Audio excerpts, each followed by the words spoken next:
আসসালামু আলাইকুম। আমি একটা বিষয় আপনাদের সাথে শেয়ার করি। আপনারা যারা দোয়া পড়েন, রাব্বানা আতিনা ফিদ দুনিয়া হাসানা ওয়া ফিল আখিরাতি হাসানাতান ওয়া কিনা আযাবান নার, এই দোয়ার সাথে ফেরেশতারা আমিন বলেন। আর ফেরেশতাদের সাথে আপনার দোয়ার আমিন যদি মিলে যায়, সেক্ষেত্রে আল্লাহ তাআলা আপনাকে অধিক সম্পদের মালিক বানাই দিবেন। তো সেই দোয়াটা আমরা শুরু করব। এই যে একটা বোর্ড দেখা যাচ্ছে, এই বোর্ড এবং এই কাবাগরের এই কর্নার, এই বরাবর থেকে আমরা পড়া শুরু করব। রাব্বানা আতিনা ফিদ দুনিয়া হাসানা ওয়া ফিল আখিরাতি হাসানাতান ওয়া কিনা আযাবান নার।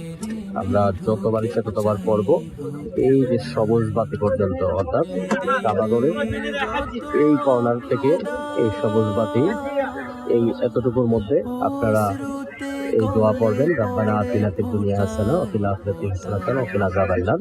ফেরেশতারা আমিন বলেন। ফেরেশতাদের আমিনের সাথে যদি আপনার আমিন মিলে যায়, সেক্ষেত্রে দুনিয়াতে আপনি অধিক সম্পদের অধিকারী হবেন।